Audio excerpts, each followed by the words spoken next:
evening, everybody. Thank you so much for coming to our second day of Tent Cultural Week. Today is our first day of our event, which is called A Word, which is basically all about words, where we interview or do a book review based on queer authors, and we also have queer poetry. Earlier on, we had Jamila, who gave us a beautiful performance, and now we're very excited to hear from our author who's here, who is Siya Khumalo. And Siya is going to start off by reading from us from their favorite part of the book, and then we'll go into our interview. Welcome, Siya. Thank you for having me. Thank you for being here. Awesome. I'm just going to jump off at the start of the book. Okay. So it's the prologue. Its title is Confession of Faith. At about 5:20 p.m. on 31 December 2012, a colleague picked up a steak knife from a cutlery tray. He yelled, "Angi gay mina, I'm not gay," and he came at me with it. I froze, the takeaway package rustling in my trembling hands. The kitchen staff erupted like a banshee choir into shrieks that he not hurt me. The bar lady burst through the two-leaf swing door to see why our chit-chat had turned to yelling. She saw the color drain from her face. A sound I thought was him moving made me jump. It was the chopsticks my elbow had knocked off the counter, bouncing like drumsticks on the floor. I jumped again when they realized that jump could have startled him into stabbing me. My knees wobbled. I had the presence of mind to reach for the counter for support. "I'm not gay. Don't you ever think I'm gay. Do you hear me?" he was yelling. Thank you. Sure. Okay. That is a big start to the book. Well, it's like that discussion we had. Yes. Why is that your favorite part of your book, or what you chose to read as you start to introduce it?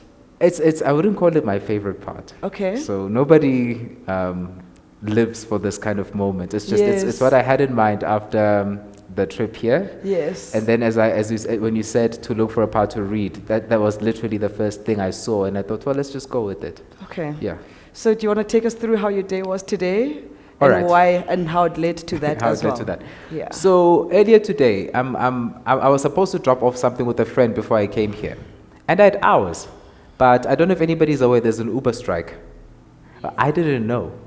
I also didn't. I didn't until know. now. So I'm like, why is it taking so long to get an Uber? Why is it so expensive? I went through I don't know how many before I finally got, and then it just didn't click. I got to the venue where I was supposed to drop off what I was supposed to drop off, requested another Uber from there. Again, it was one driver after another canceling on me, and again, it just doesn't click. And then now by now I'm late. Yeah. By now it is hours of being, it's because the first Uber took an hour longer than I expected to arrive. It just didn't click. I thought it was rush hour traffic. At the moment I got in the car, people start banging on its outside. That's so scary. This is before he has a chance to accept the trip. So now we're flying through Jozi. I see one car is chasing us, two cars are chasing us. I'm like, I don't know what happened. He's asking me, why are they chasing us? I'm like, you should tell me. You should tell me. So I'm like, just go to the police station. Just go. He keeps asking me, and I keep repeating the same thing. So I change the He's like, I don't know where the police station is. I'm like, okay, change the destination on the app to police station. But he hasn't accepted the trip, so it's not going through to him. And the GPS lady is giving us directions left, right. I don't know to where. It's just turn left, turn right. And the city's blocked off because of the explosion as well. You know, so this is what I love about Johannesburg. It's the load shedding and it's the water. It's everything all at once. So now we are going through red robots and swerving around cars that are swerving. I eventually changed the destination again to Rosebank Police Station because I'm thinking we need some distance to lose. It's two cars. It's an Avanza and I don't know what else is chasing us. Eventually we lose them and we're chatting about how we're going to do this. And eventually we made a plan. We came back here outside Kitchener's and then in Brum. And he got a five-star rating, which he almost lost because he kept thinking I was the reason we were getting chased. And like, guy, no, I'm not. But here we are now. Why are you so calm about that? I think it's gonna kick in sometime later. Then I'm gonna like wake up in the middle of the night sweating or something. So in the car after we fetched you said something quite interesting, and I feel like you jumped my questions to towards the end, but I don't mind us moving, jumping back and forth, because as I said, it was going to be a conversation. And you mentioned that you were in the army. I was in the military in another life. What can you tell us about that life? Because when you said that and your reaction and how calm you still are now, I was like, okay, that kind of makes sense. So how did you get to the military? How long were you in the military? How was that? So a number of things happened. School, we had Careers Day. this is back before you really had access to Google and Facebook and things like that. And when there's Careers Day, you see all of these stands, and this, our guidance counselor tried to tell us what everything was, but me, I didn't know what a civil engineer was. I didn't know what an engineer was. I didn't know what, I knew doctor. I'm 36. I'm from way back when. Thank you. I knew a doctor, a policeman, like I knew a few things. I'm seeing all of these career options. I have no idea what these are. Saw a stall where somebody from, I think it was the Navy, was manning it, and there was nobody talking to him, so I started talking with him. What? Like you see a person they're by themselves, and you decided to befriend them. I decided to befriend them, and then one of the things I realized was if you sign up with the military, you can study something further down the line on state expense. So I thought, let's do this and then figure out what I want to do, and that's how I ended up in the military. So and that's where I also realized the thing I really like doing is political analysis and commentary, because that's where I realized, okay, like the public service strike of 2007 was happening in that year. Yes. In South Africa, something's always happening. Something's always happening. It's not quite as intense as other places, but there's always something. And I think it is intense, but we're a bit desensitized to it, and because so much is coming at us all the time, we just move through it very quickly. Which I think is dangerous. Very dangerous. Like we've lost our sensitivity to, guys, you can't take an Uber today, or we've lost our. We just keep going. Yeah. We just drop off at Kitcheners. Yeah, like, oh, don't worry, I'll come pick you up. Yeah. So that year, with the public servant strike happening, I realized that what was happening in the country politically was reflected, I think, in what was happening in the military. Like there were also office politics there. And I realized that my ability to, because I also had to, I wasn't ready to come out quite, as I was half, I had like a foot and a knee out the closet. Like, peeking out occasionally. Just looking around the corner. Now and again, with a few people joining me in the closet and other places. And that's a whole other discussion, by the way. And so I realized, okay, if you're navigating the social dynamics where you have to, if you're going to advance in terms of your career, you have to be perceived as heterosexual. You have to be cis heteronormativity is there, patriarchy is there. You're going to get married to somebody who is from a specific family. You have to have a specific surname. You have to have a specific tribal group. So there were all of these tribal dynamics at play in the politics, which is what happens in the country anyway. And that's why I realized I really like studying this stuff, because in South Africa we claim we have this constitution, we claim we have the Bill of Rights, but we don't live that. No. There's a whole other set of rules. Sorry, I feel like I'm rambling and you're No, you're not. This is actually really fun because you're going through the questions so quickly without you knowing, and you just in my head I'm just ticking them off. I'm like, this is great. So please continue. No problem. So yeah, that was the military, and eventually I left though. Okay, so now my question, who is Siya? Because I feel like you started us from, I guess, your adulthood or as you were coming of age, but can you take us through who you are and basically the prelude to getting to the military? Because I know from your book that you're from KZN, right? So just take us through that. And also, you've just mentioned that at the time of you joining the military, you hadn't come out yet, you know? So it means that by that age, you already knew, you know? So what was that whole experience like? So I grew up in KZN in a very religious, it wasn't one particular religion. So some people in the family were Roman Catholic, others were Pentecostal. I was ping-ponging everywhere. Others were Zulu Zionist. I think some people dabbled in Hinduism and Islam. Wow. Yeah, we just try everything, see what works. that was basically and read about it. That was the vibe. I've got Jehovah's Witness literature. I've got everybody. Like I read about it, and then one day you realize that in terms of sexuality, you are going to hell in all of them. All of them.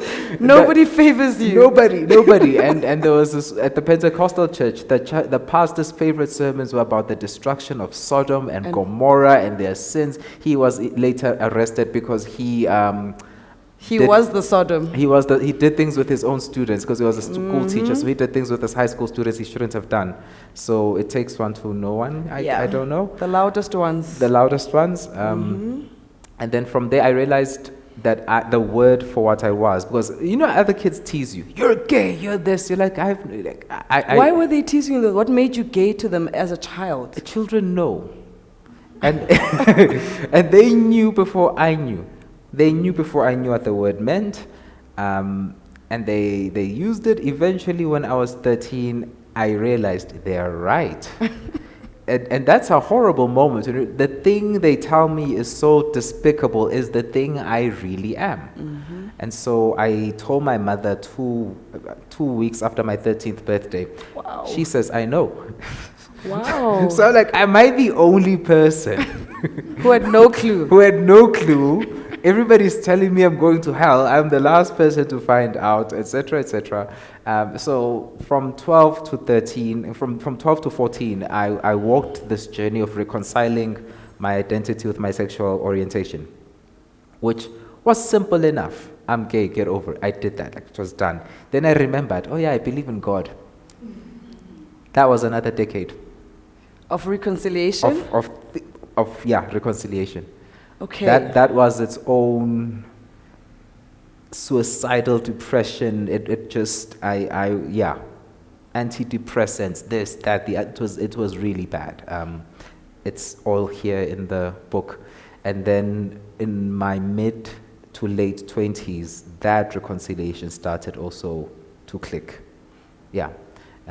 So I'm passionate about theology. Okay. And I've got an obsession with the New Testament. I have no idea why. Ever since I was a kid, it was just something I could not stop thinking about. So are you still religious? I'm a person of faith. Okay. What's the difference between spirituality, religion, and being a person of faith? So it also depends on who you're asking. I'm asking you. I want your version. As I understand it, to be a religious person means you are connected to an institution that might have a code of conduct, a book of discipline, some kind of rules. I could never. Like, it's just, I tried. Like, I'm a very fallen Catholic, I'm a very fallen... Pentecostal. All of them.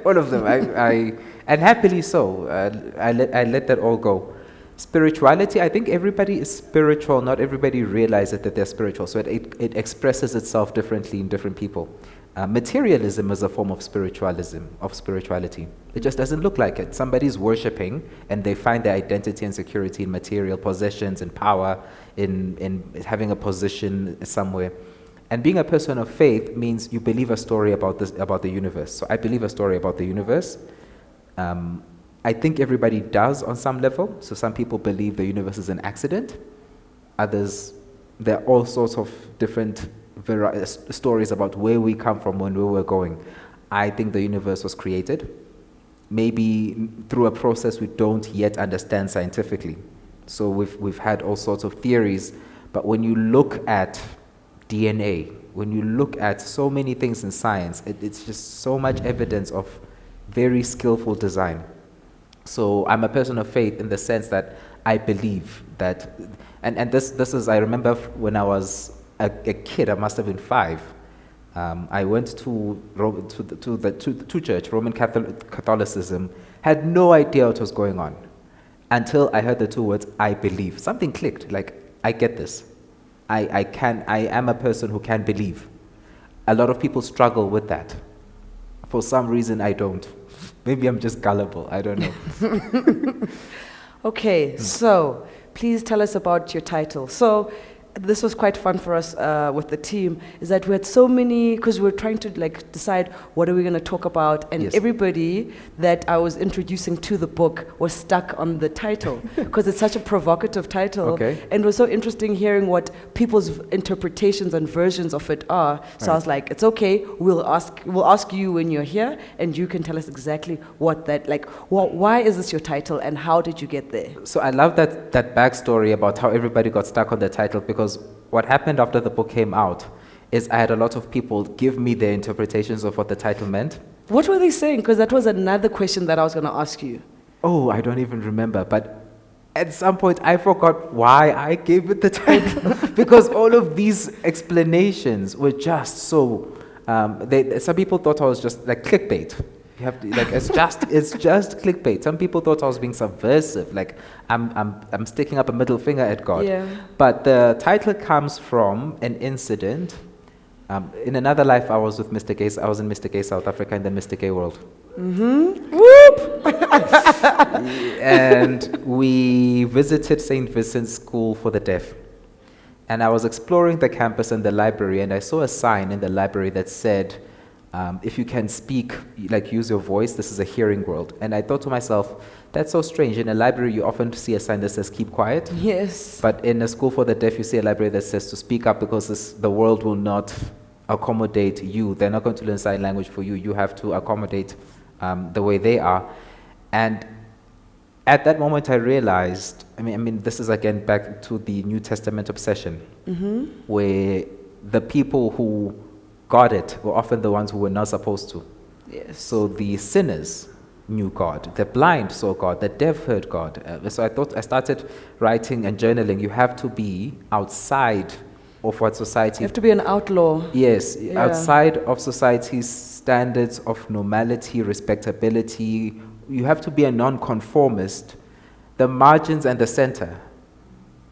Till all the margins are the center. Something to that effect. And that really resonated. That line really resonated with me. Yes, thank you. And so with that, one of the lines I wrote down in the journal was, "You have to be gay to know God." That made it into the manuscript of the book. And while I was reading the manuscript, that line jumped out at me, and I thought, "This is the title." Yeah. Moved it out.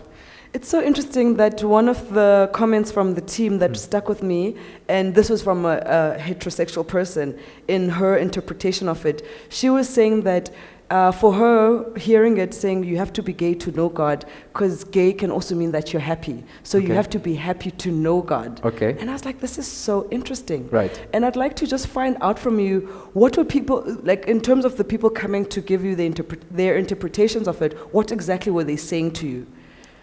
Besides being subversive and thinking it's a middle finger, because that's all really negative stuff. I'm sure there were other people that actually practiced critical thinking and came back to something. And I'm more interested in hearing that. No, nothing.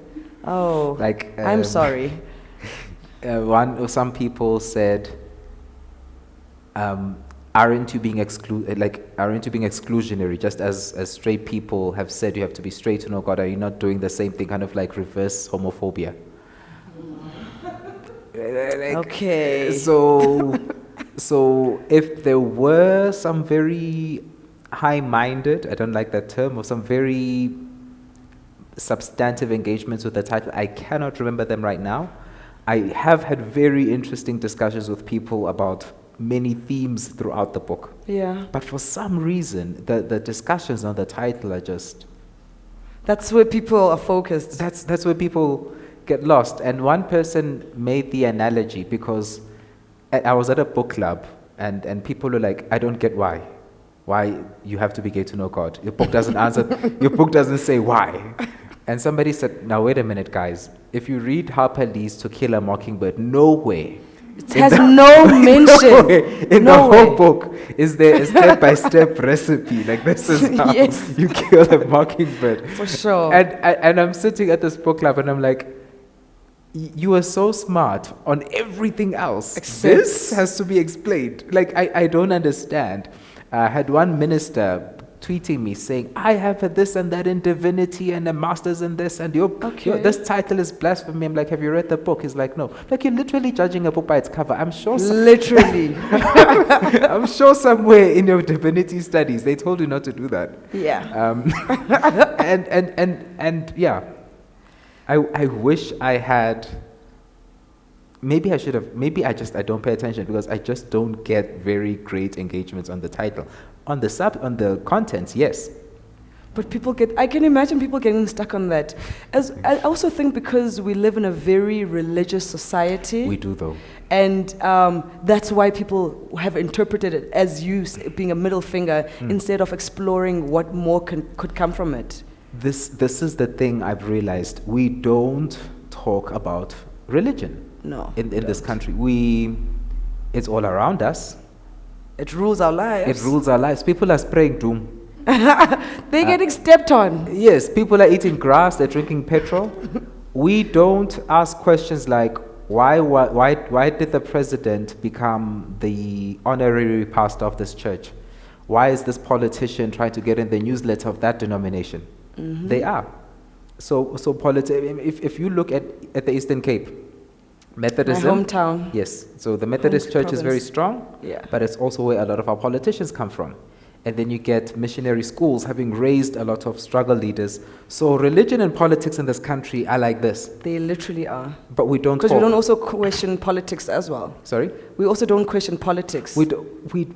I think we do talk about politics, but we never speak about governance. No, we don't. We speak about the parties, and if you want to get something done in this country, if you go, there was for a very long time, I would look at Parliament's website, the contact page. It didn't work. I don't think anybody noticed. There was an NPO that had a better contact link for Parliament than Parliament itself did. Most people go through their political parties. And To get to Parliament. Yes, so if something needs to be, as far as I'm aware, I could be wrong, maybe some people speak to their ward councillors because that's another way of engaging Parliament. But we don't think about how the Constitution works, how laws are made, we just don't, and we go to our political parties. I'm looking at LGBTI activism in this country. It had to go through the ranks of the party, and then a structure had to be formed in the party, then mirrored in the provincial, in the Premier's office. That's how a lot of activists saw the movement evolving. Because we're a deeply political party, but we don't talk about governance. We're a deeply religious society, but we don't talk about theology and what the separation of church and state. We just don't talk about it.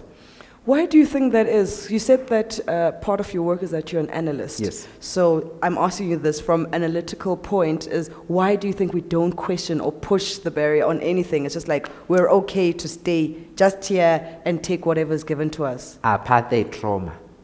Okay. It's trauma. If you grew up in a hostile environment, in a traumatic environment, you did not talk about the thing.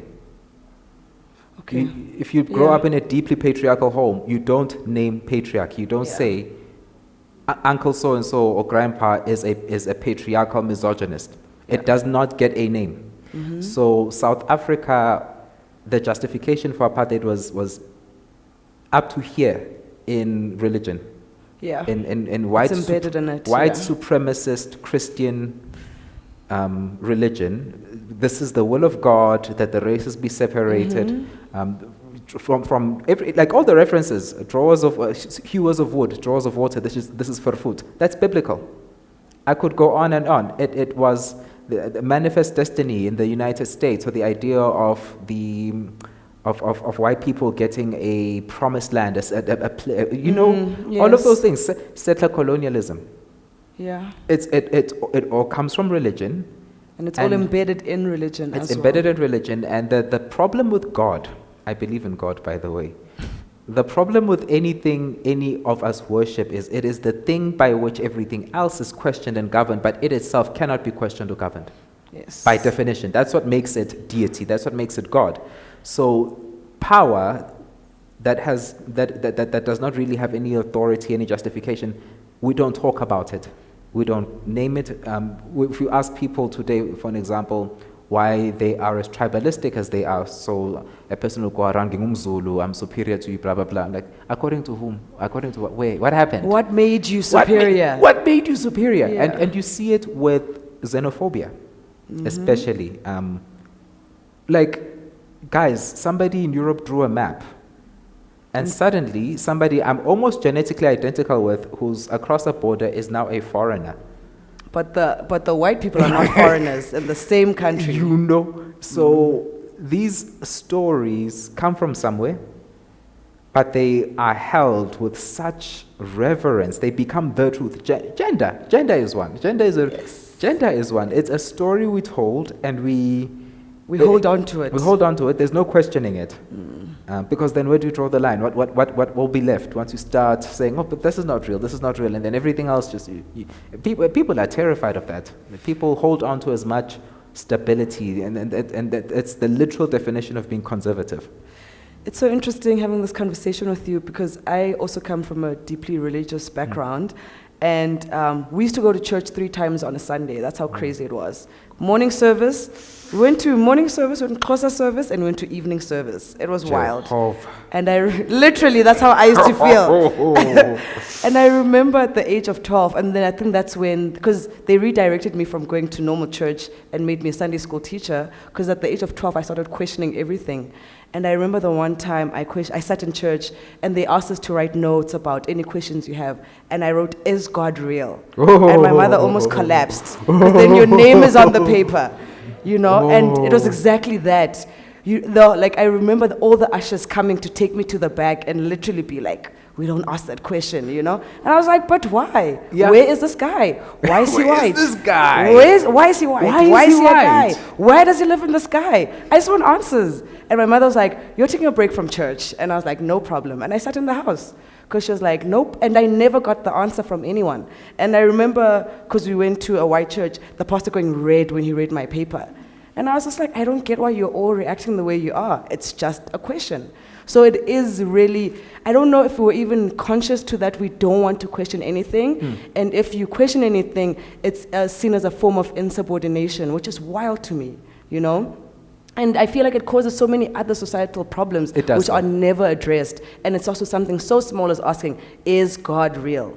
And from there, I've gone to answer that for myself in so many other ways.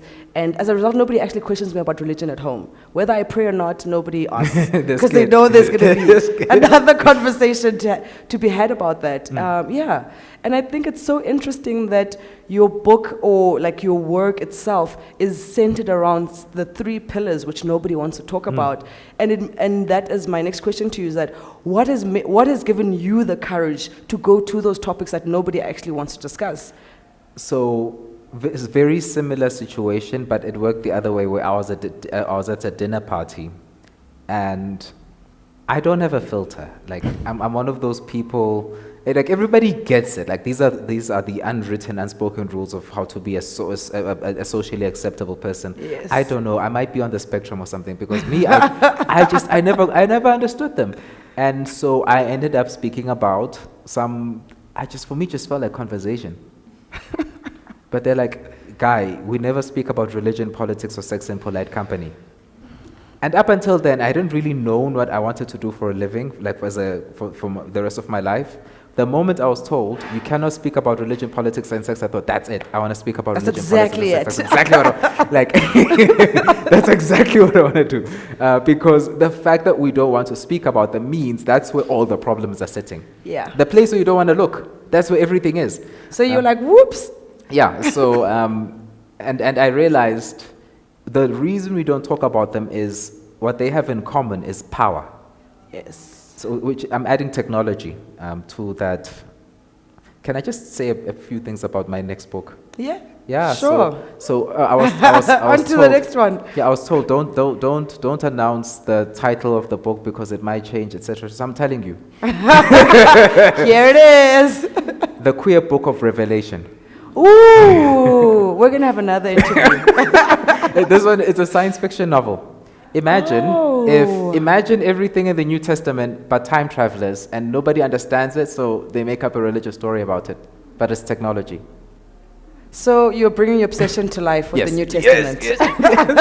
Because if you're going to read a thing 1,000 times, you might as well make some money. Why have you read it 1,000 times? I don't know. I can't stop. So growing up in church, and when they made me become a Sunday school teacher, they taught us the Bible as a song. As a result, I learned the books of the Bible through a song, and I still remember it. Okay. So I'm laughing at you talking about the New Testament, because that was drilled into us so much that I actually know the New Testament as much as I don't want to know it. Shame, I'm sorry. So you being obsessed with it, I'm just like, why?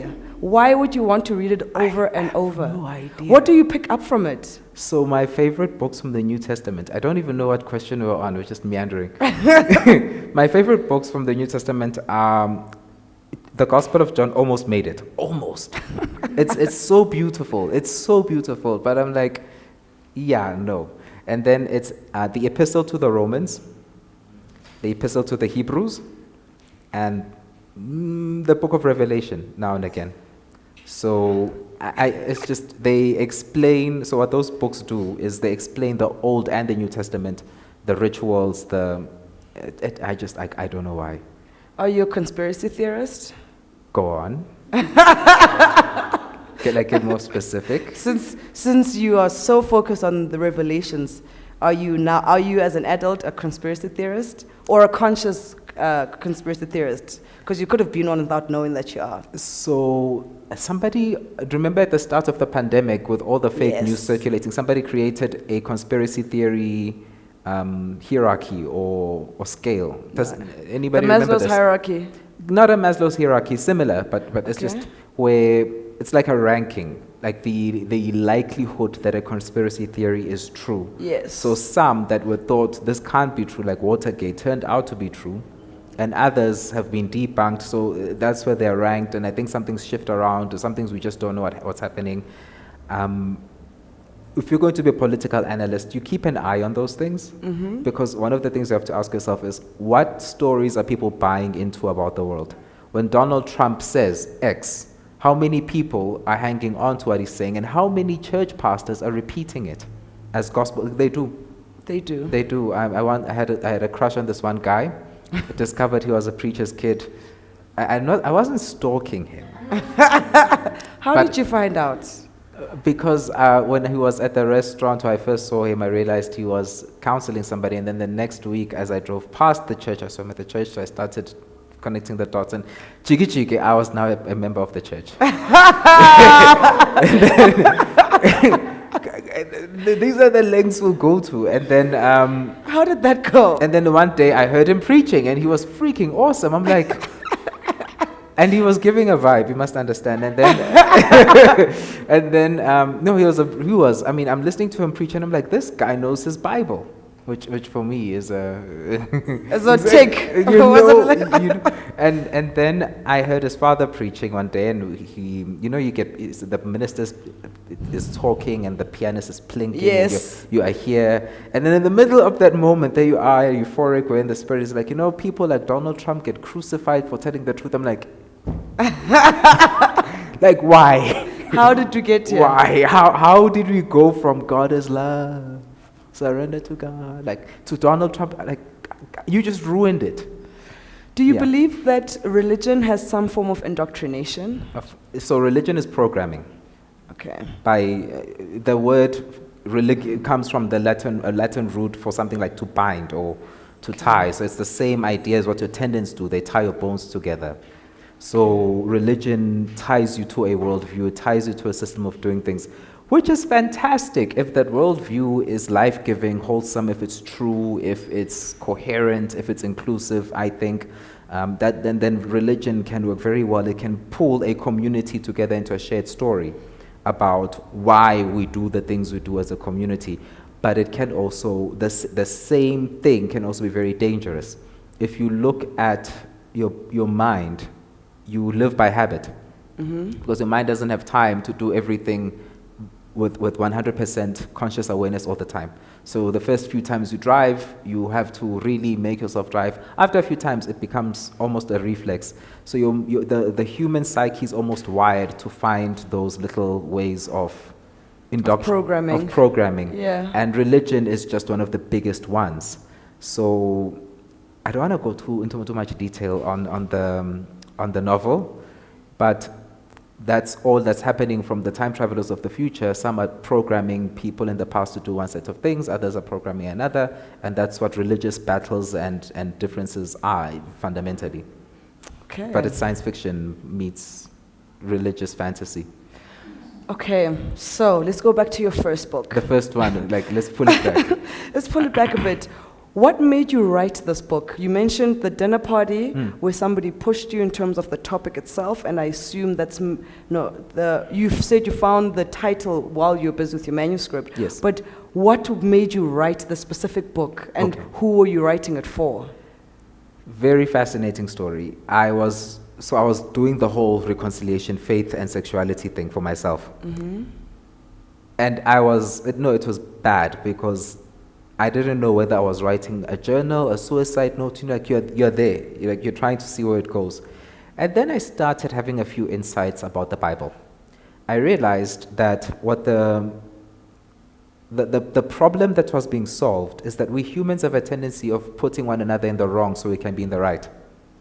That's if you read the ritual sacrifices in the Old Testament. It's a picture of that. It's a picture of what it looks like when human beings justify themselves. There's violence involved, culminating in the death of Christ. If you have a worldview that makes you right, you're going to have to make somebody wrong. So I started writing a whole hypothesis on that. It's evolved over the years, and it was meant to go to Christians, to fellow Christians, like, guys, maybe if you look at the Bible like this, you're going to start to see that homophobia is just another way we scapegoat the other. It's another way of othering, of putting somebody in the wrong so that I can think of myself as holier than thou. If you look through the Bible, this is the problem that's being solved. So Christ is God being put in the wrong. It's to end the cycle. There's a French theologian, it's called the scapegoating hypothesis. There's several atonement theories that are based in the New Testament. I kind of synthesized a few of them, and yeah. So that was supposed to go to the Christian church. I was supposed to self-publish it, but I was also blogging. I don't know where I had this time. I was blogging, and I would sign my blogs off saying I'm working on a book. One day a publisher contacts me and says, let's see this book. She's like, yeah, 80% of this book needs to become 20%, and the 20% needs to become 80%, and I went with it. Okay. Yes. What was your creative process? Like for somebody that's never written or has never published a book, what is the creative process, and like what does it take for you to do it? Also, some people, like whenever I speak to writers and how long it takes them to put together a body of work, it's over a long time because you keep changing and you keep evolving the thought itself. So can you take us through that journey for yourself? Sure. You get to a place where the process owns you. We talk about the process as though there's a formula. There isn't. What you can do is optimize your life so that when you get a thought, there's a pen and paper somewhere nearby to write it down, or I use notes. I eventually copy and paste the notes into a document. I edit them around. Somebody I know, it really takes the drawing things out and mind mapping very seriously. I sometimes do it. I often don't. You wait. You sit with a question until the question just possesses you, and then you have to arrange your life so that you're able to document the thoughts that come up and later able to arrange them. Which is why, by the way, we love fellowships, writing fellowships. So the second book, the novel. Promise we'll go. Has anybody heard of JIAS, the Johannesburg Institute for Advanced Studies? You have? Excellent. They do, and it's actually they've got it's twice every year, a writing fellowship where you say to them, this is the question I'm wrestling with. I need a space. So then they accommodate you, they give you 2 meals a day, they give you a stipend. Wow. And just time. To just write. To just, whatever your process is. Yeah. What are they called? JIAS, the Johannesburg Institute of Advanced Studies. I think Stellenbosch has a similar one. They call it STIAS. I'm not saying that there's a competition, and I'm not saying that there isn't, but if there were a competition, yeah. So and then there are quite a few others. It's just nobody hears about them. Exactly, that's why I'm asking. And I would like for people that get to watch this and the people that are here engaging with it as well. Because access to information in South Africa is very hard to come by, you know. And that's why I believe that it's important to share it. Yes. Yeah, because people don't just wake up at a certain position. It's through access, and we're hoping to start doing things like that, yeah. I think it is important that writers know that there are resources and support systems out there. Not very easy to get into, but if you really know the problem you're dealing with and why it's important for society, you're very likely to get into these kinds of programs. And then beyond that, I know a few people. I'm not going to go into specifics. All I'm saying is you're watching their series on TV now. Who, and they say this openly, at the jobs they were at there at the time. Yeah. Because maybe those were linked to government contracts. I don't know. But as a consequence, people, you look at the way you're working, you might still have time and energy left over. In my case, the questions I was wrestling with, I couldn't function at work, not optimally, because you're dealing with questions of, am I supposed to be in a relationship or not? It took over my whole life. So me and holding down a day job, no. Doesn't work. No. When did you, because it sounds like you've had quite a colorful career, right? You were in the military, then you got into the politics, you got into political analysis, yes. And now, I don't know if I can say now, but you're also a writer. Yes. So when did you decide that you want to go into writing? Or when did that come about? Because I don't feel like you have to decide. It can be something that just happens. It's kind of like realizing you're gay. Yes. When I was a teenager, I found myself, I would, every December holiday, sleep through the day, right through the night. Okay. I couldn't help it. My family tried to get me to read less when it was a reading obsession. By the time the writing obsession rolled around, they were like, hey, me again. which I'm really grateful for, because I think I honed what I was doing. Some people would say, guy, you're still practicing, but others think I've. What do you think? There are days, so it depends on what I'm writing about. And I don't know, has anybody here had an experience where you wrote something? You thought, my God, this is the clearest thing I've ever written, and everybody else read it. They're like, what are you saying? What the hell is this? What is this? or you write something, you're like, yeah, I'm struggling so much to say. Everybody's like, it makes perfect sense. I'm like, I don't know what makes perfect sense. To me, it doesn't always make, Yeah, okay. That makes sense.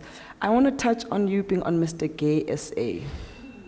Please do tell how was that? Also, where does Mr. Gay SA happen? Where do we see it? Where do you catch it? Because you only, sometimes I'll find out after it's happened that there's this person who's been crowned, etc. How did you find yourself there?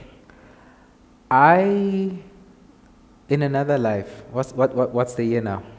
What is it, 2023? About 10 years ago, I started seeing a guy who had put his ex through the Mr. Gay South Africa process. He kind of was his PR person. So I come along, and he basically was still a masochist, enough of a masochist to go through that whole thing again. He's like, here's where you apply, here's the this, here's the that, here's the... So I followed, I think it was a Facebook page at the time. I applied when the applications opened. I interviewed remotely. I think it was a Skype interview. The room I was in was so hot, the candles were falling over, so I was also just dripping sweat. But I got in, and it was held at, I think it's Emperor's, what's this place called? Emperor's Palace. Yes, Emperor's Palace. Anel Mdoda was the MC. Wow. Yeah, the judges included Ukhanyi Mbao, Somizo was supposed to be there, and I think Ruben, I've forgotten his surname, from Gay Pages SA. I don't know his surname. So it was big. I mean, I think it was on some TV shows. Does it still happen? Yes, it does. Okay. But as with anything else, there are changes of ownership, and so I just have not been following that very closely.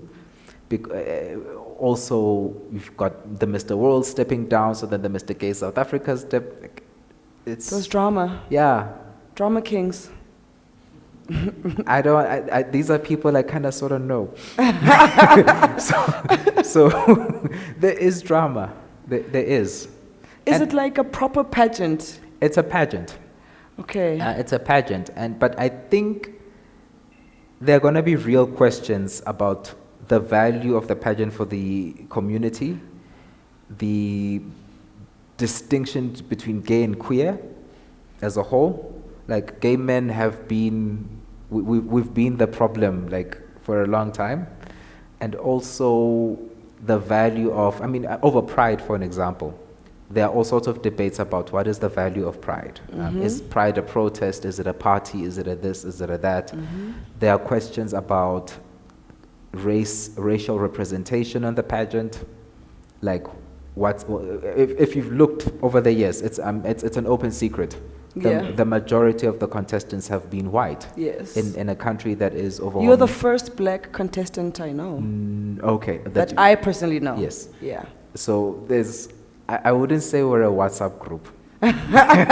But we know each other on some level, that you are the one from that year. You're that one. You're that one from that year. And this one's just, you're a trophy from this year. So it's a strange space, and there's work to do. Okay. For me, it's a transformation question. I work in the transformation. Sorry if I'm just no. So don't be sorry. I work with. What does everybody think of when they think of BEE, Black Economic Empowerment? Or Tenders. Tenderpreneurs? Yeah, tenderpreneurs. Blessers. Yes. And they are generally straight black men. Yes. Yes. So broad-based Black Economic Empowerment, which is so many pieces of legislation that deal with transformation. So if, for an example, somebody tells me members of the LGBTI community are more likely to drop out of tertiary, lose accommodation, or not be able to get accommodation, be homeless, disproportionately exposed to the possibility of violence. All of those, there is an element in the BE scorecard that speaks to that. There's the Skills Development Act as well as the Skills Development element in the BE scorecard. We don't know this. I had no clue until right now. A lot of people don't know. There's enterprise development, enterprise and supplier development. I could go on. We have a lack of shelters, I think. There are no, like in Joburg, there are so few and far between that to actually track a shelter down for someone is so hard. So I would love for us to use the socio-economic contributions aspect of the scorecard to get funding for that, or to get resources for that. And everybody sees BE, the face of BE, straight black male who took one look at the system and they understood tenders, procurement, and they killed it. They absolutely. And then the Guptas came along. I'm sorry, I'm going to get political. The Guptas came along. They took one look at the system. They also got it, and they got over 50 billion rand. They understood it. If you go through the Zondo report, what keeps coming up is BEE, procurement. It keeps coming up. But those of us who need those resources the most have not leaned into them. So when you look back to the Mr. Gay South Africa, when you look at that, it's a transformation question. When you look, it's a broader one than BEE, but it's still a transformation question. When you look at pride, like what is the purpose of pride? Every corporate puts up a flag. Yeah. And the question I ask is, but what did you invest in the community? It's a transformation question. They can use their scorecard to get things done. I'm actually creating projects, and I'd love to pitch them to them and say, like, here are things you can actually do for members of the LGBTI community. You can pay for accountants to do our taxes. Yeah. Because people don't understand. Because we've got NPOs, we've got sole proprietors, we've got people with PTY LTDs. Just pay somebody to do our taxes. Some of us don't have no idea how that stuff works. Get us bursaries. Here are actual tangible things that you can do to uplift the community, and so that's that project. So do you see yourself, and this is something that I like to ask people in the community because there's so many debates about it, do you see yourself as an activist? As an LGBTQIA plus activist, as Siya? So, who wrote that essay titled The NGOization of Resistance? I think it was Arundhati Roy. Where are the academics? Where are the academics? So there's an essay. It's called it's titled that, and basically I am everything she says is wrong in that essay, and I agree with her essay. What is it? Please tell us for those who have never read it. So she's arguing that there are powers in the world that contain activists by giving them jobs. Yes. You see politicians doing it. Oh, you're allowed. We'll make you a parliamentarian. Suddenly, that radical fire is because now you understand, like which way your bread is buttered. So there are all sorts of establishments that do that. And in queer activism, I'm going in the direction where I'm saying, let us take our problems and turn them into a business case. So let's create a business case out of our problems. Here, we make it worth somebody's while to help us solve them, to help us help ourselves, which is what transformation is. But there is a lot of cynicism around that. Why? Because all of the instruments that are supposed to be used for redress always get hijacked by somebody who understands that, okay, like guys, remember the COVID money? Sorry, I keep using guys. COVID money. It's meant to help somebody. You blinked, it was gone. Talking about COVID money, do you know that the COVID grant was supposed to be 3,500 per person? It's now 350. So what happened to it? Yeah, what happened to the difference? Yeah. So there's a lot of cynicism around instruments that are supposed to systemize help and development. So, and there's a lot of suspicion around NPOs. And part of the reason is very radical, very loud people get put in jobs where they get disoriented. I've seen it happen with, like, the other year, this one was marching on the front lines. Now they're driving something really nice. And that gumboot, it's gone. It's gone. They'll never wear it again. Yeah. The rhythm is gone. It's gone. So I'm very nervous to take on the title of activist because somebody somewhere will say, but you are doing X, Y, and Z. I'll never lie about it. I make money out of the things I do, or at least I strive to. Yeah. I'll be transparent about how much money I'm making from them, how much of the benefit actually gets to where I said it was going to go, because one of the things that activists do, the other extreme, is they become martyrs, saving everybody but yourself. And burning out. And then you burn out. And you hate everyone. And then you hate everyone. And then, like, there has to be a middle ground. Yes. Like, there has to be a sustainable way of saying, we want to get to this world. These are the things we want to get done. This is the business model that is going to tumble us forward. So that's, yeah. Okay. So my additional question to that, what is your view on the South African, I want to say queer just as an umbrella, on the queer community culture and just the community as a whole, you know, in South Africa? With regards to? Just in general. What is your view on it? Because everybody has their own opinion of, oh no, this is how we should go, this is what we should do. Because I like the fact that you're an analyst. So this is you not have a safe space. You have a bird's eye view, you know? So it is quite, I'm enjoying talking to you, and I want to understand, like, we're looking at the culture, because I look at the culture from a creative aspect of it, right? And the kind of work I do. So from an academic side of it, what does it look like to you? Okay, well, what are you seeing from the creative side? So from the creative side, I feel like as we progress as a community and as we get more visibility, there's a lot of segregation, and there's also a lot of hierarchy that's coming into play. You know, certain spaces are reserved for certain people, and I also feel like there's a lot of silos within the community. Like there's a gay agenda, there's a lesbian agenda. Everybody has a different agenda instead of having one whole agenda because we all experience the same thing. And I am experiencing that from a creative. Right? And I want to understand from your side, what are you getting? So I'm going to ask questions now from an economic, because I think it's safer to be asking questions than to actually be saying the thing. So you're going to disguise it as a question. You're going to say it and then put a question mark at the end. From an economic perspective, would you say what you just said, would you say it's fair to say we have reproduced some of the traumas and prejudices we've experienced by creating elitism? Yes. Where 100%. If you are gay but you don't drive this kind of a car, you're not gay enough. You're not gay, like you're basic. Yes. Yeah. You guys are showing off to each other with pantry now. If you're not eating at pantry after going to the club, you're not gay enough. The pantries, that garage. The fancy one. It's so nice though. It's just down the road. But it's expensive. I don't think it's expensive. I think it's affordable, but I also don't think it's something to shun somebody else about. Well, I do think we are healing. Okay. No, I should rather say we have a lot of healing to do. We've done a lot of healing, we have a lot of healing to do, because most of our problems are just us re-traumatizing one another the way we ourselves have been traumatized. Yeah. That's and I think that calls for compassion. We're On not which side?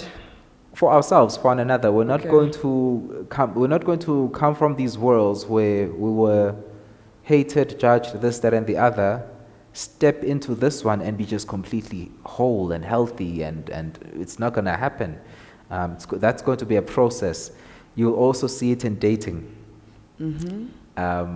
I don't know who's going through the trenches in this room. I don't know who I'm talking to right now, but I hear the dating scene is rough. Apparently so. Apparently so, and I think it's rougher if you're a member of the community. Yeah. And again, it's because we come from homes that have had disruption. There was apartheid, there was AIDS, there was this, that, the other. We're not just going to step into the world of dating and you don't have any relationship or attachment issues.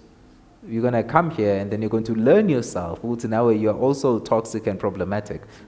So there are times when I learned that about myself, and you also find yourself attracting a lot of toxic and problematic people, and then you think, everybody's like this. But it's like that guy who's driving down the road and his wife calls him to say, be careful, there's somebody who's driving the wrong way. And he's like, it's everybody, like that guy. You're the common denominator. So we have a lot of work to do, and I think once we have, as we do it, it's not just LGBTI people who benefit, it's everybody else. Yes. As we say, gender is not binary, it's not rigid.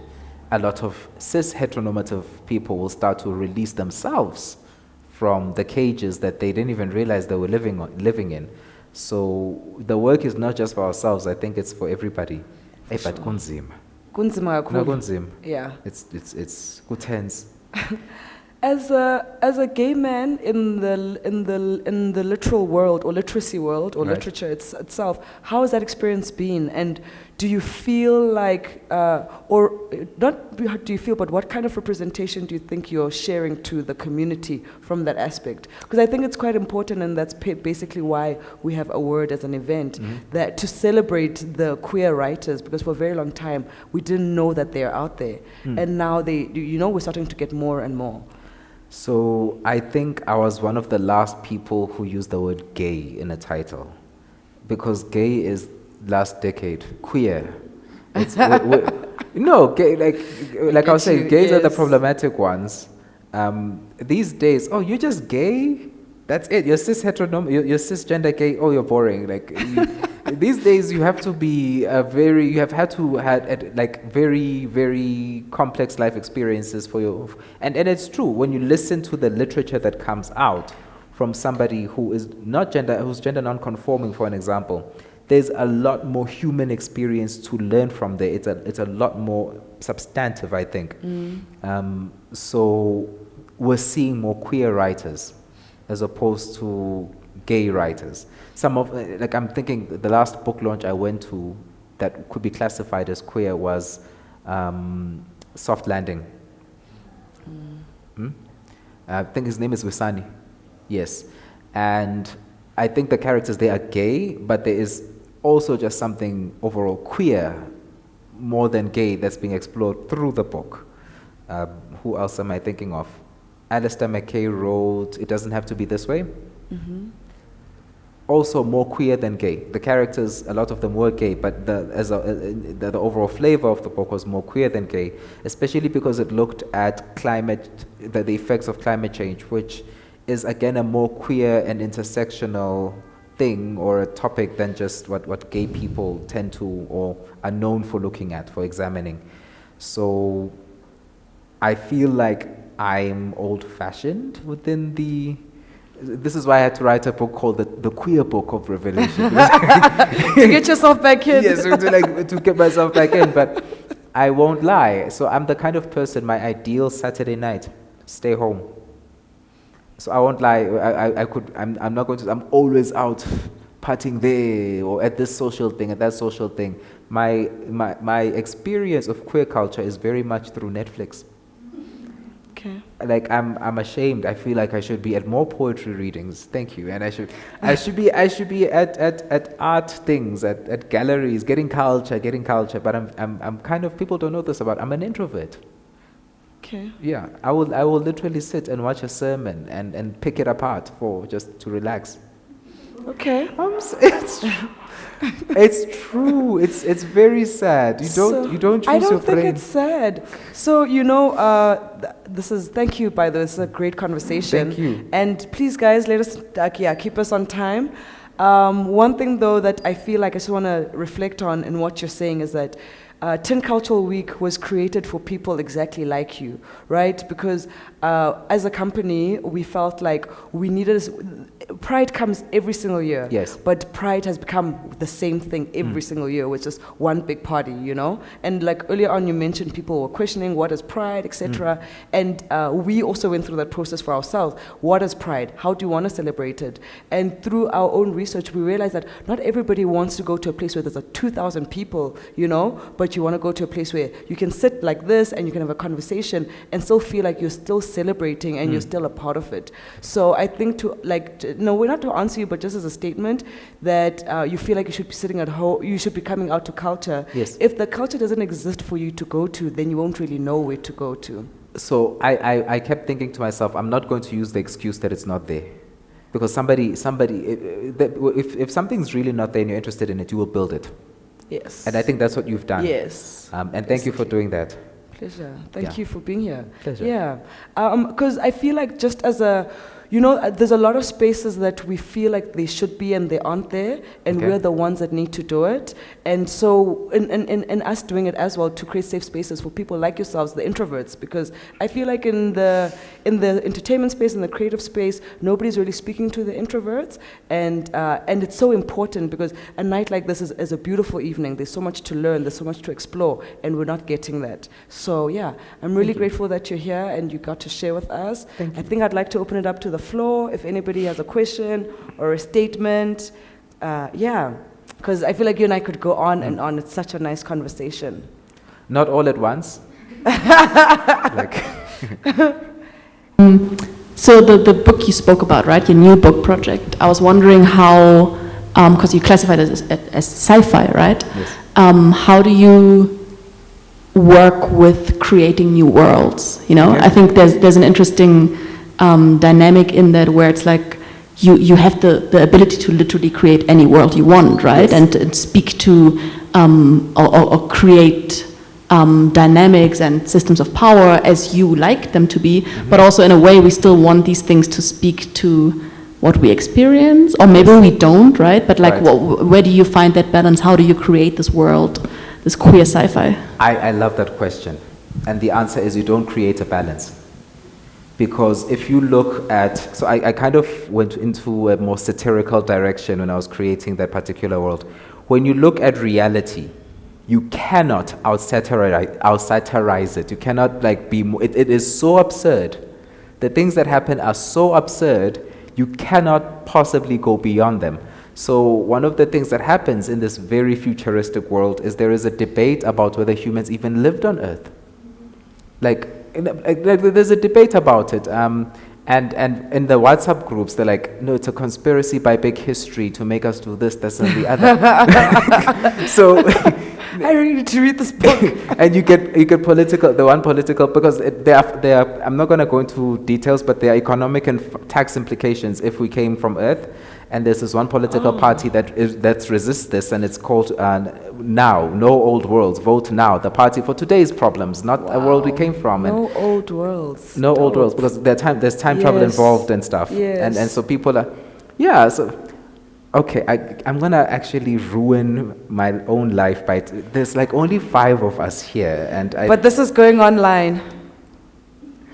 So there's more. I just came from an Uber where I could have been killed. So Say your piece. So one of the things we've never thought about, we've got insurance for things that have happened in the past.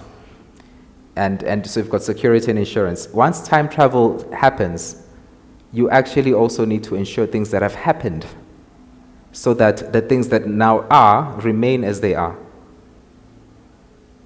If somebody time travels and kills your ancestors, you don't exist. So you now need insurance that can prevent that. And so somebody says, well, then you have to insure the entire history of Earth. And so a lot of politicians are like, that's going to be very expensive. And this one person who's really pushing for this says, You know, when you don't want to ensure the planet we all came from and to which our history is, you sound like the people who didn't want to look after the water or the air or the soil, the things they actually needed to survive. And so I kind of drive that analogy because for me, it just, if you're not going to look after the earth from the future, looking back, if you don't care about where you come from as a species, it kind of reflects where we are now. So it's not so absurd to think that when we're at that place, that's the kind of we'll make calculations like, it's too expensive. Like let it be somebody else's problem. So in world building, I looked at the ridiculousness of the world we actually live in, and I just said, what happens when you add technology and you push it out to the nth degree? It's the same ridiculousness, because what I think happens in a lot of sci-fi movies, we picture ourselves as this rational, intelligent species that, like, no, we're the opposite. Like, we are not. Like, guys, it's a miracle we made it this far. And I don't think sci-fi, that's one of the reasons I really struggled with the genre. I don't think it grapples with the irrationality and just the madness of being human. The madness of being human. That should be the title of it. I'll think about it. So I hope that answers your question. Thank you. Anyone else? Yes. Hi. Hello. I don't know if it's a question or like a comment of what you have already said about religion, because I think you touched on it like a lot. Most of us were brought up in like very Christian, I think for me, I would like to know, when did you realize that you had faith? Because I was Christian baptized, I don't know how many times, from different churches. Yes. And I just couldn't get it. Like, when you were talking about people praising and like that feeling, when did you realize, and what was it for you to have that faith, to be like, okay, I am gay, but I still believe? Because I know a lot of my friends who are very much Christian, but they still gay, and I've been asking, like, what is it that you that makes you believe? Because when I was at church, it was the preachers and the ministers preaching about, making fun of homosexuals. So I just distanced myself from that like a long time ago. So I just want to know, like, what was it for you that kept you going? And like, yeah. It wasn't the churches. and when you say you got baptized at all of these places, I thought to myself, you covered your bases, just in case they're right and I'm there. So I mentioned earlier when I first went to the Catholic Church and we recited the Apostles' Creed. I think it was the Apostles' Creed or the Nicene one. I don't remember which one. And the first two words, it's one word in Zulu, it's two words in English, I believe. It clicked. I actually believe. And then that kind of, I played around with the idea. I explored faith throughout my school career. I would go to the prayer sessions. I would read articles. There was this one article I read, I think it was Time magazine, that said there's a gene that makes you more likely to be a person of faith. And then when I started wrestling with the question of faith and sexuality, I fell into, there's depression, right? But then depression has relatives. There's also depersonalization and derealization. I don't know if anybody here has experienced something like that. Please explain that. So there's depression, like old school standard depression. Mine was never really that strong. I was surprised doctors wanted to prescribe antidepressants. But depersonalization and derealization is very similar to depression. It's when you start. Imagine your character or your personality is like a house. And you have to figure out, where is this thing that makes me who I am, that makes me gay? So you tear up the floorboards, you tear the walls down. Eventually there's nothing. And there's this really terrifying existential moment when you look through yourself and you're like, there's no one here. Everybody thinks I'm real. Like, you feel like you aren't. You feel like you are dragging a robot around that looks human to other people. And reality doesn't look like reality anymore because you keep asking too many questions. At some point, you're supposed to accept that the wall is a wall. Like, orange is orange. When you start asking, like, is your orange my blue, and when you start doing that, and then you don't stop, you end up with problems. You do. And I never expected what happened next to happen, because I swear I'm standing in the kitchen with my family all around in this state of dissociation, of whatever it was. And I think I heard a voice in my head saying, I'm real, I'm God. Like, what? I don't, like, how am I hearing a voice in my head saying, I'm real, I'm God? Like, we don't tell people this. This is exactly when they're like, here's the medication, here's the pack. This is exactly when that happens. And I'm like, you're real, you're God. Maybe this is because I've always believed in God. And then the voice said, believe in me. The moment I did that, all the derealization, gone. I can't explain it.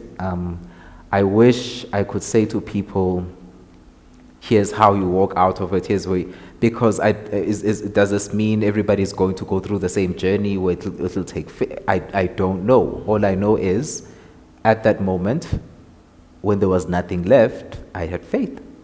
And all that, what I realized was, everything you think, there's one of those Time article things I read was about something called the incompleteness theorem by Hodel. Was it Alexander or Kurt Hodel? He was a logician, a mathematician, and a philosopher. I don't know if anybody's heard of the incompleteness theorem. So he did you see why I get these problems? What he basically proved was that, and I might be butchering this, no statement in arithmetic or mathematics can be both consistent and complete. If you say 1 + 1 = 2, prove it. Prove the proof. Prove that the 1 is the 1. And do you see the problem?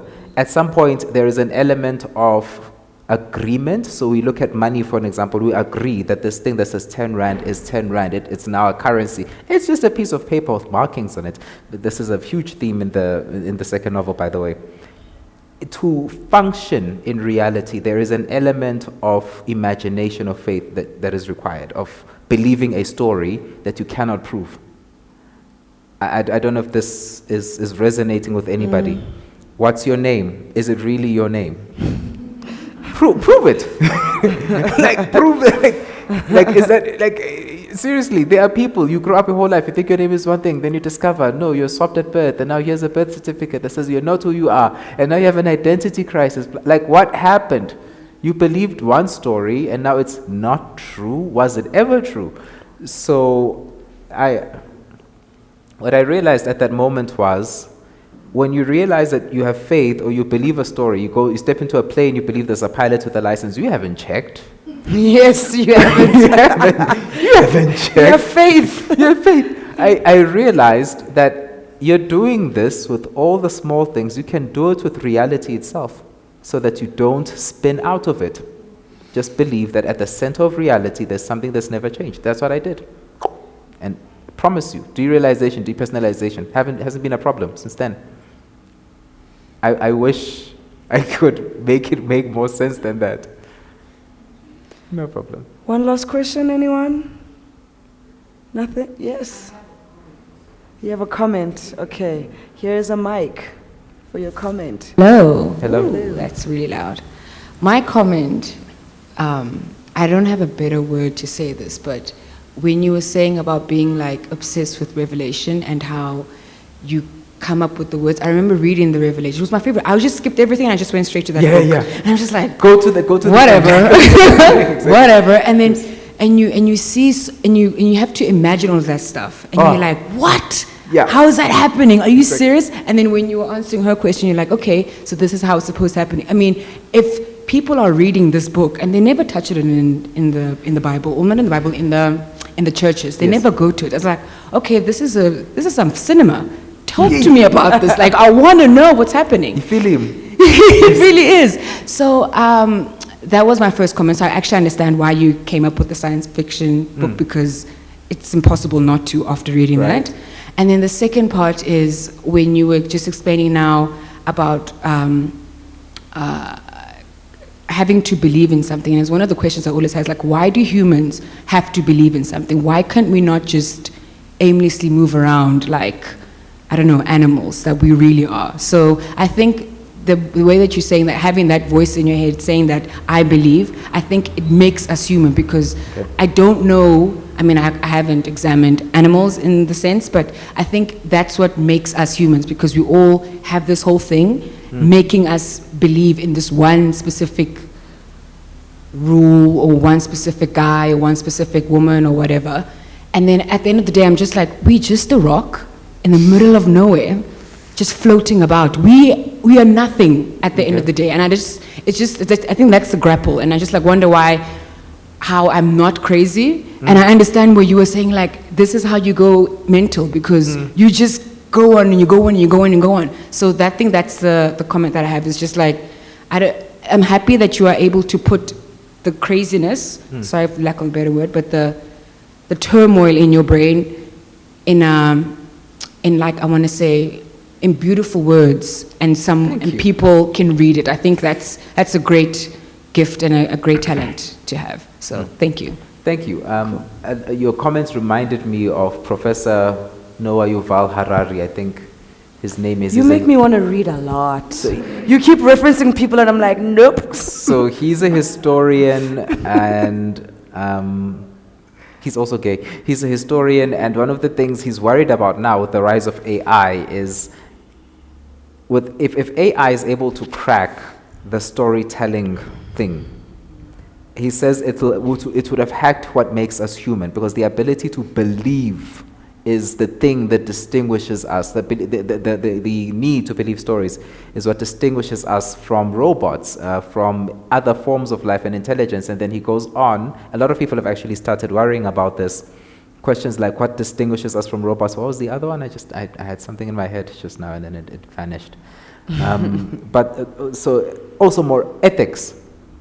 Can you write a code for ethics? You can write a code for almost anything, like how to do this, how to do that, but how to reason through morals and ethics, it's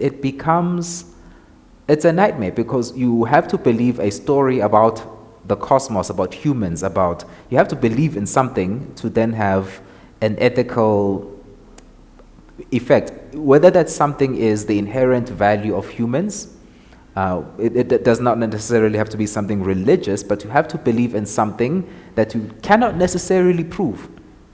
If my mother phones me and she says, I love you, I can't prove it. There's no proof. A person who's been following us our whole lives with a camera will be like, but that one time she disciplined you and then she took you to a person who stuck a needle in your shoulder. This is injections. So proving love, proving some of these stories is very difficult. And then the other thing you mentioned, so there were two parts to the point. The one was the need to believe stories, and the other one was, sorry. So you guys were speaking about Revelations and how you're both into it, the book, and how you've taken it and made it a whole book. So churches are starting to speak about it again, because there were those alien hearings at Congress. So now a lot of churches have this belief that aliens will be part of some worldwide deception. When the Christians are raptured, everybody will ask, where did everybody go? Oh, those very few chosen people. It must have been the alien abductions. So the aliens will be part of a satanic deception, and so this has now brought up interest again in the book of Revelation, as well as AI and conspiracy theories about getting a chip through vaccines. So the churches it's just they know on some level it makes them sound unhinged. So they're very careful about when they bring it out. But the moment somebody else said they might be aliens, they're like, yeah, like we were telling you. And then they brought everything out. So I think it'll die down again, unless the whole aliens thing just keeps growing, and maybe we do discover life on other planets, and which I think we will. Yeah. There is life on other planets. I believe this. Yeah. Okay, in closing, I want to say thank you so much for being Thank here. you. Where can we find your book? Where can we find your work? Yeah, this is your time to market yourself. Sure. Yeah. The book is available at all good bookstores. I emphasize good. If they don't have it, They're not good. you are smart. You can also, I've got 4 copies. You can also DM me directly, Siya the Writer on Instagram, Twitter, I think Facebook as well. And I can have a copy couriered anywhere within South Africa. Price special is 250 Rand. I think it retails at a bit more. Yeah. A little bit more, yeah. A little bit more. Take a Lot is less than 300 because that's where I got the copy. When was Take this? a Lot. Now, in the past couple of Fantastic. weeks. Thank Yeah. you for the support. Yeah. Thank you for writing for us. Thank you. Cool. Cool. Thank you so much, everybody. Thank you for being here. We hope you get home safely. And yeah.